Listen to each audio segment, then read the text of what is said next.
Coucou tout le monde, j'espère que vous allez bien. Aujourd'hui, nous allons parler d'un sujet qui vous passionne apparemment beaucoup puisque j'étais inondée dans ma boîte mail. C'est l'enfant intérieur qui est bien évidemment relié à l'état d'être.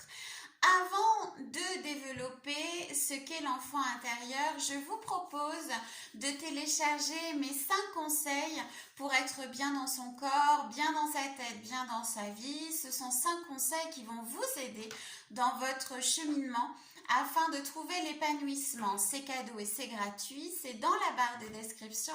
Je vous propose de le télécharger gratuitement. Il est pour vous. Donc, nous voici avec notre sujet, l'enfant intérieur et l'état d'être. Donc, cet enfant intérieur, qui est-il? Eh bien, par déduction, c'est votre petit vous à l'intérieur de vous. Voilà, fin de la capsule.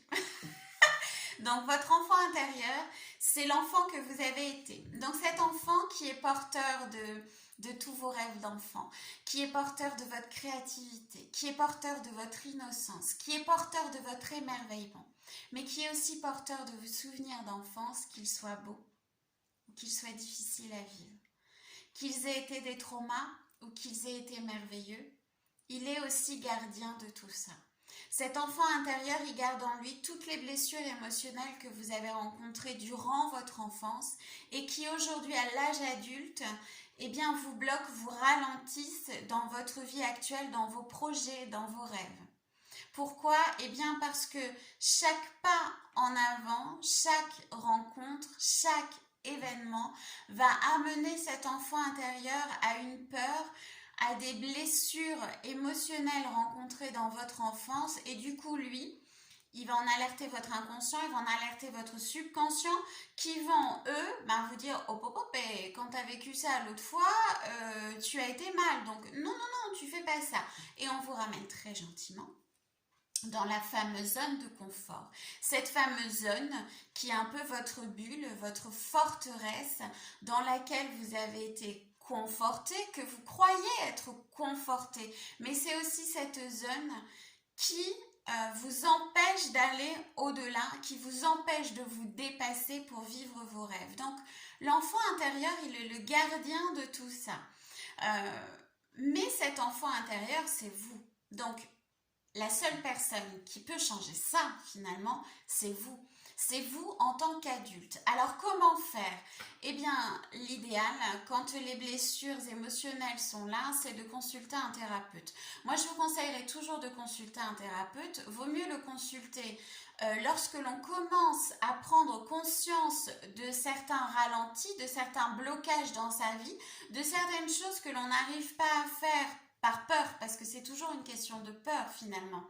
Je vous conseille déjà d'aller voir un thérapeute avant que tout ceci devienne quelque chose d'encore plus traumatisant et d'avoir besoin d'être médicamenté. Encore une fois, c'est exactement comme l'anxiété à l'angoisse dont je vous ai parlé dans la capsule le mois précédent, c'est-à-dire occupez-vous de cette problématique tout de suite au moment où vous commencez à en prendre conscience plutôt que d'attendre et de se dire je vais m'adapter, de toute façon il y a pire que moi dans la vie.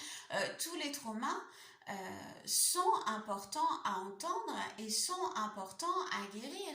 C'est pas parce que vous n'étiez pas sous le joug d'un bourreau absolument terrible que vous ne méritez pas d'avoir une aide extérieure pour pouvoir être dans l'épanouissement total. Les thérapeutes et les psys ne sont pas faits que pour des gens qui ont des problèmes psychologiques et psychiatriques. Non.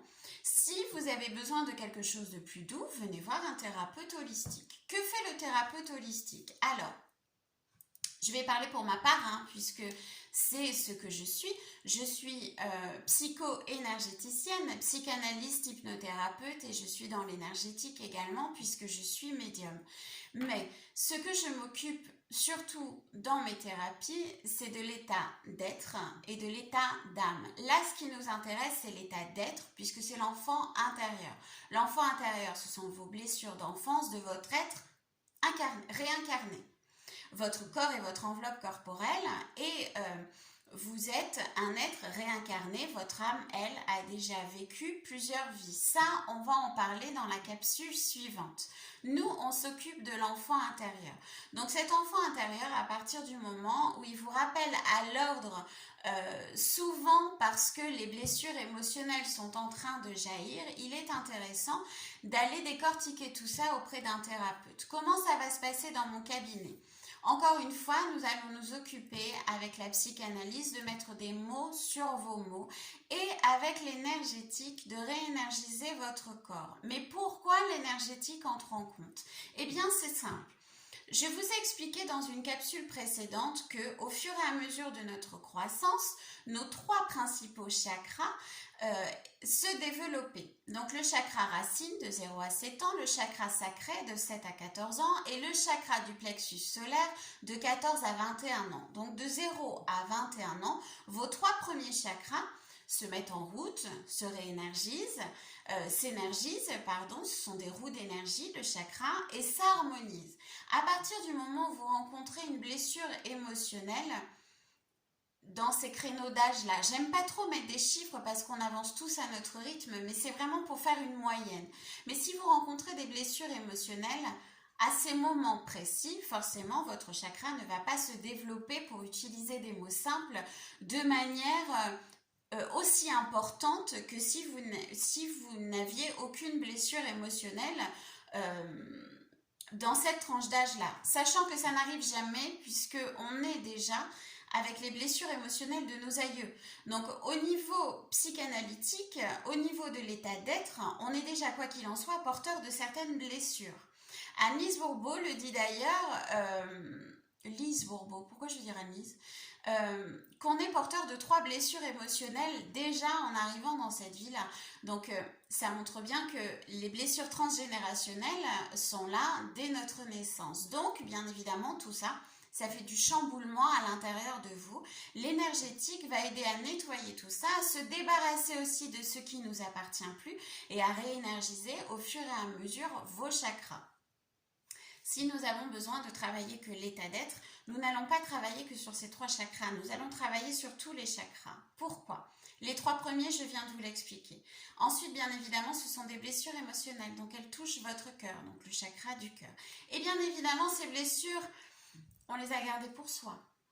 Donc, le chakra de la gorge, ce sont les non-dits. Et très souvent, quand on a des problèmes au niveau de la gorge, c'est souvent ça.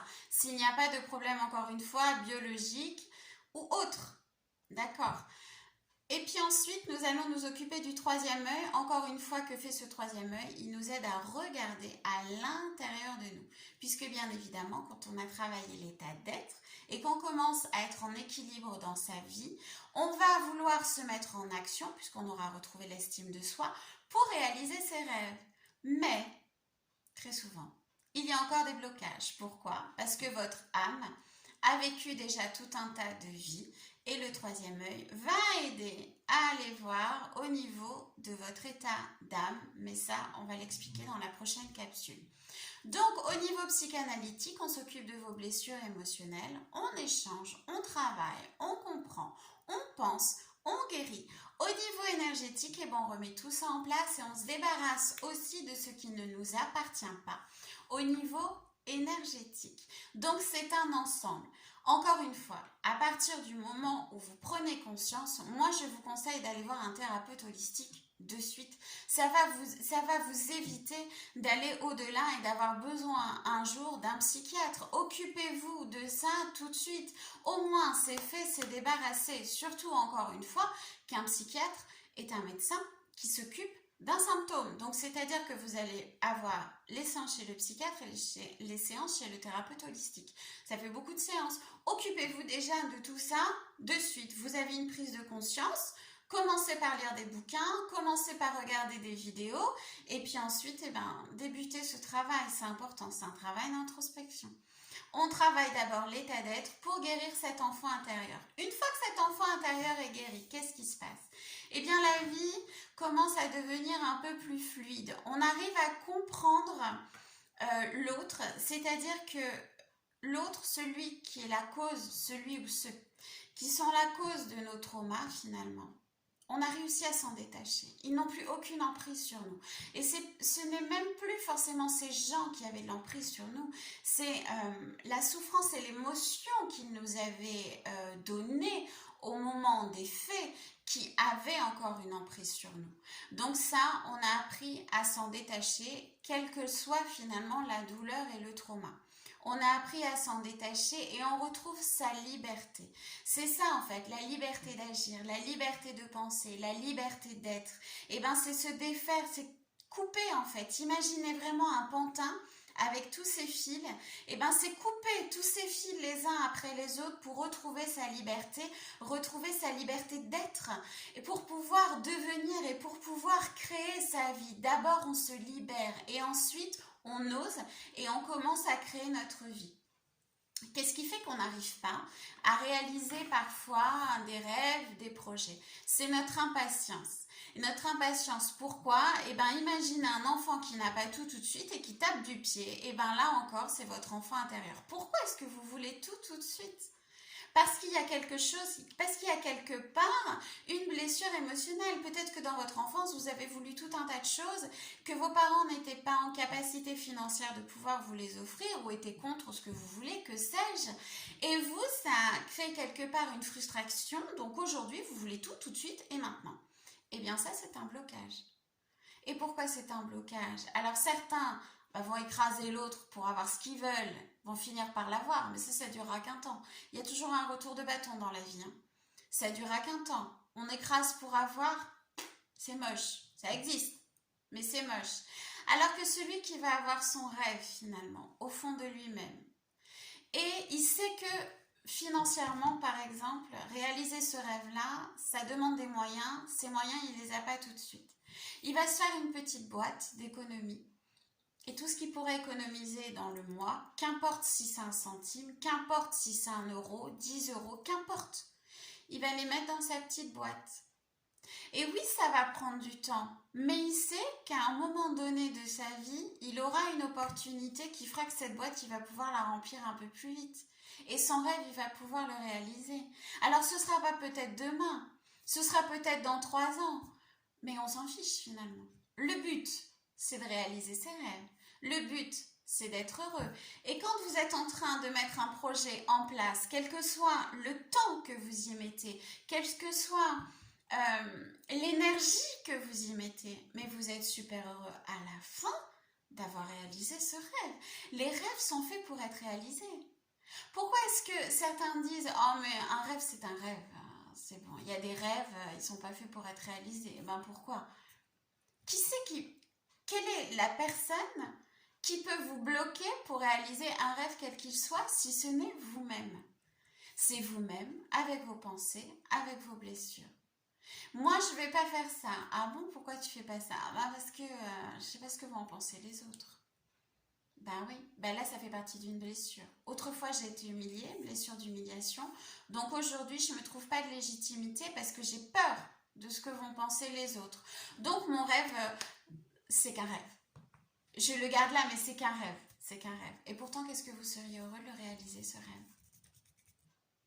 Voilà, à vous de réfléchir.